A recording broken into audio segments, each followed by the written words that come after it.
Hello everyone, I'm Landon-Smith, for those of you who don't know me. I run a company in Britain called Tamasha, and today I'm just going to be doing it's a sort of sharing in a way around my enthusiasm for verbatim theatre. Also known as documentary drama, reality theatre and theatrical journalism, her performances are intended to give audiences a personal perspective on political issues. And then this is something she said, and I love this, and it really sort of chimes with, I think, probably one of the reasons why I'm very interested in verbatim theatre. So she says, "My search was specifically to find America in its language. I interview people and communities about the events of our time in the hope that I will be able to absorb America. If I can walk in my subject's words, I can absorb America." Now, Headphone Verbatim, which is what you're going to see today, was introduced by British director Mark Wing Davey in his Drama Without Paper workshop 2001 at the London Actors Centre. Then head of the London Actors Centre, Wing Davey was inspired by time spent working with Smith, who listened to recorded interviews during her rehearsal process. And during his Drama Without Paper workshop, Wing Davey extended upon her technique to explore the impact of performance being fed audio recordings during performance. Verbatim play, which uses words, stories, anecdotes, confessions, secrets and lies given to verbatim theatre researchers, are based on personal narratives, and even silences or refusals to answer a particular question are indicative of a subject story, a life retold. The circumstances in which people speak to researchers will vary, but in all cases, and this is quite key, the interviewee will be aware their words may be used in a play. So I had bought a lot of material from a show that we did called The Trouble with Asian Men.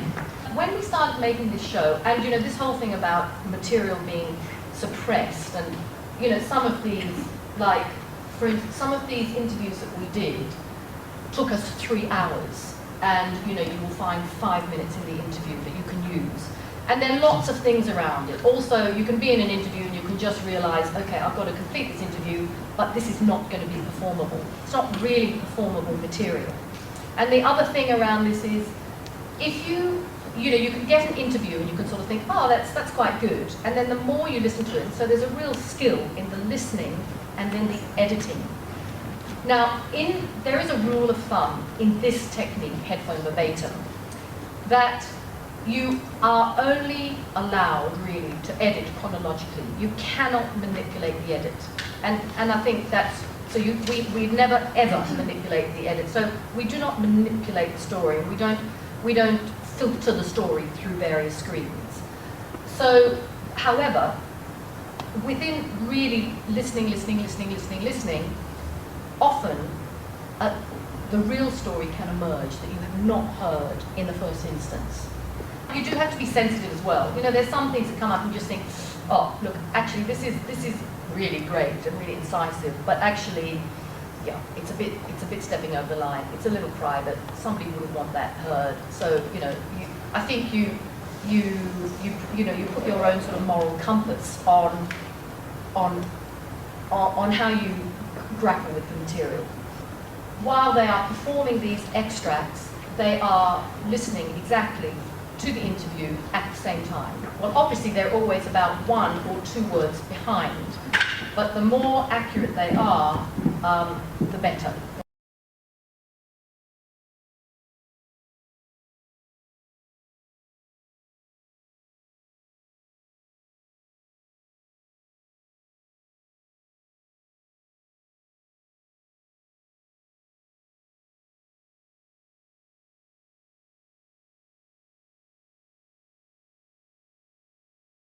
So I booked an appointment at a Vidal Sassoon.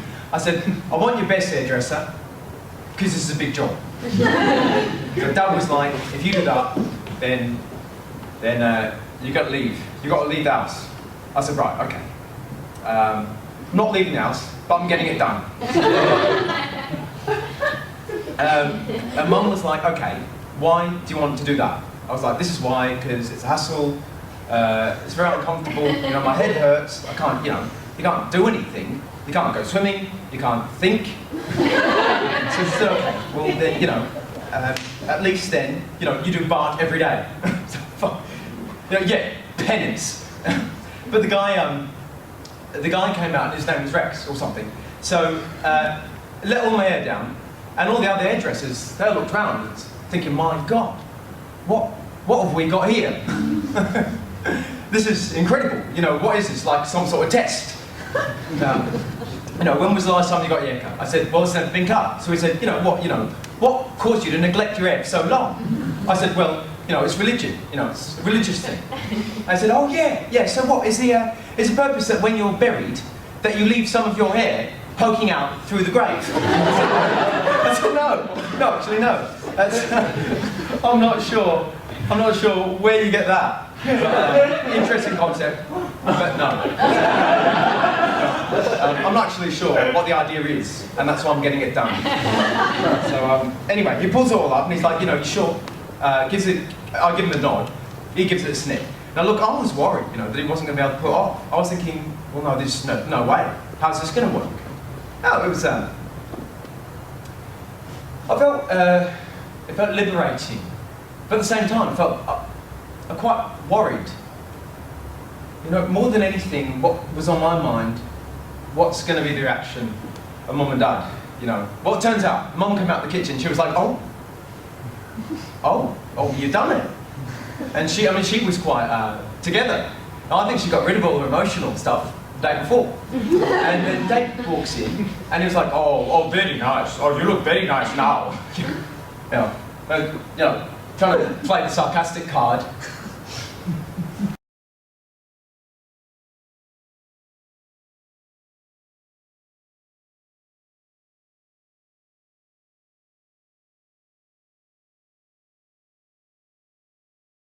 We're going on the Raz tonight, going to meet Shrek. The thing is, I don't remember what it looks like. We went out when was it, 2 weeks ago? Yeah. And she was slaughtered, huh? Well, I was drinking since 2:30. We were a bit posh nowadays. Cosmopolitans. I ain't got no money, but we're drinking Cosmopolitans. It costs like £6 a pop. And she's drinking away, and she's a bit upset because, you know, she's broken up with her ex. She married a man. Who's a bloody copper. Asian copper from the Met, okay, can you believe He's it? as bent as you like. Really bent. And he's a what? He's a Freemason. And he's a Freemason. She was, you know, like, drinking her sorrows away. And how many cocktails later? I don't know, we must have rinsed about, I don't know, no joking, like 10 plus shots.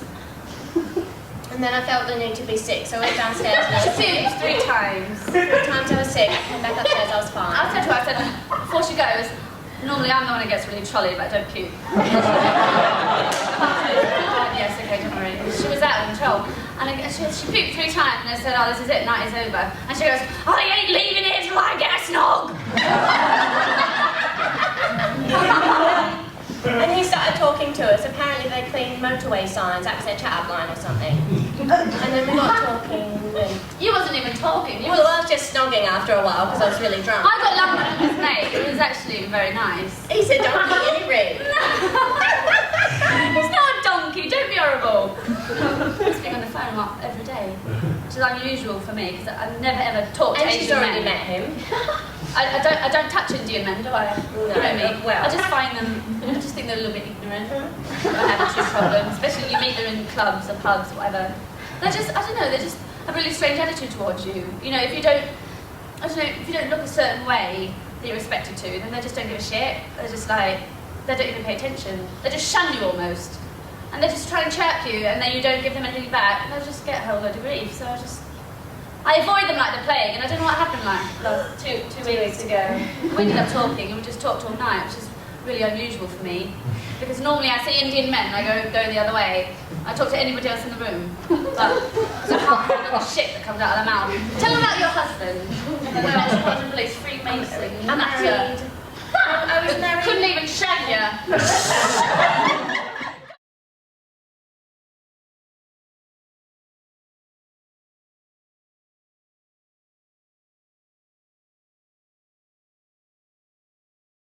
In my family, my father was a main role model. He came from a small village in India and fairly uneducated, but he managed to build up this business chain in Scotland and restaurants started in Glasgow and went all the way to Inverness. It kept ploughing north until they could go no further, really. We used to go on these amazing annual picnics from 1975 onwards, and I enjoyed every one of them. There's always a few things I remember. One is, you go on the picnic, you get in the coach, it's sunny, by the time you get to Loch Lomond, it's especially now with rain, so you sit in the car park, and it's raining, and your dad, his mates got this huge pots, and they start either heating up the curry or cooking. And it's so embarrassed because you hope the white folks don't see you cooking a curry at Loch Lomond car park. But on one hand you're embarrassed, but the other you're jostling for first place in the queue because you want some of that curry. It's so good.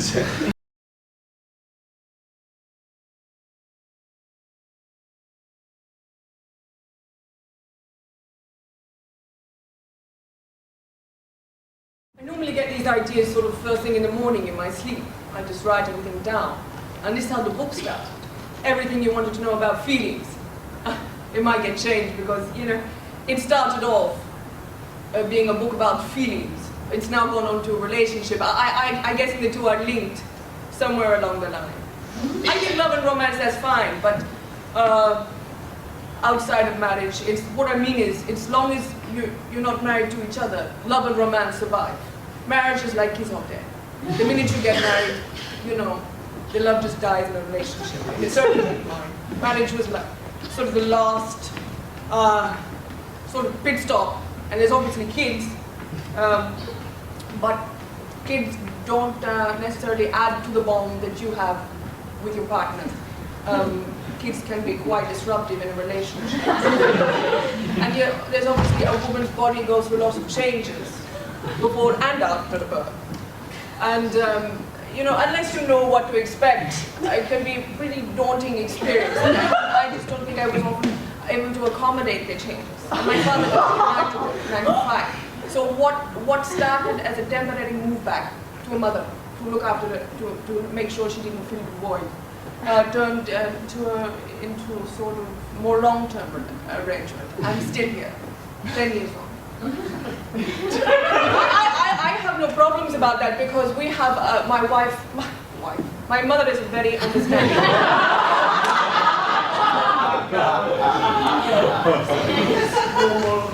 Controlling mother. She realizes I need my freedom. And we both live together, but we have a very sort of separate life. You just saw me make my own tea. So.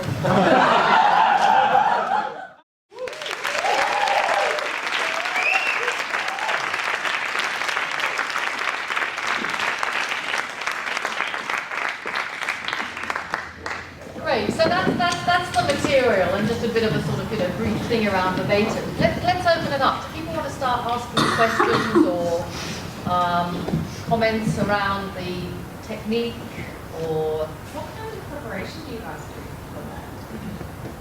Well, Christine was very adamant that at first we did not. There was sort of no scripts. You know, you literally just listen. So we got the recordings on one day. We've had sort of 2 days rehearsal, about 3 hours each rehearsal, and we just sit there and listen. And we get a little bit of feedback with Christine, more so about not putting judgments onto the person that you're playing. Actually staying as close and as sharp to what you are hearing as possible. You know, as soon as you put a judgment or what you think that character could do, or start to lay your own experiences onto a certain line, then it doesn't work.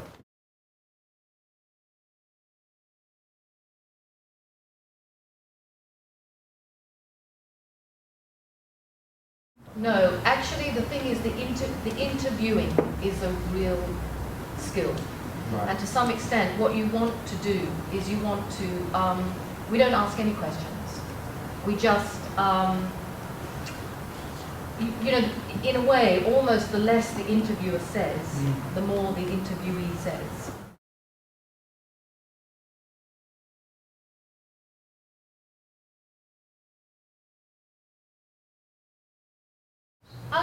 It is important, but you have to hear the physicality.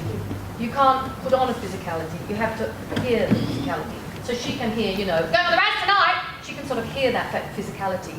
And, you know, and sometimes I, as a director, if I've done that interview, I might share. I might say, look, you know, actually, I might just say, look, she's not. What did I say to you? I said to you that that guy was a bit bigger than you were making him. So occasionally you might share the physicality of the interview with the person you interviewed, but it's actually better if the actor has actually not done the interview and they hear it.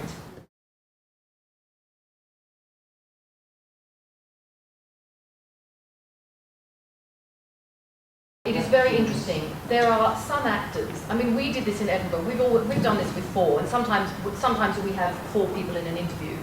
We did it with 4, but when we went to Edinburgh, we did it with 2. And we had guest comedians coming in, which was really great. And we had actually a great Australian Asian comedian come in Edinburgh. But we choose the actor who can really do the technique. So we've got these 2 guys who can do any of those interviews. And they can, so it's actually the actor that can do the technique which I would be choosing. I wouldn't be casting to type. Yeah.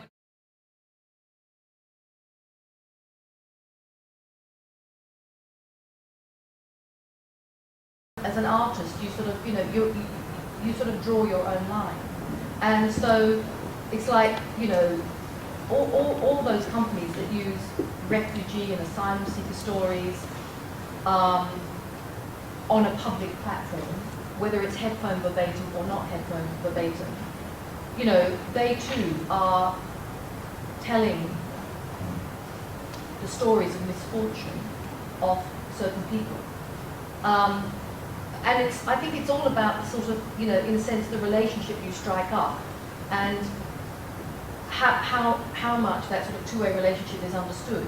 And, you know, many people actually want their voices heard where it's not screened. So in all those sort of tribunal verbatim shows that they do at the Tricycle in Kilburn, I mean, those testimonials are heard unedited.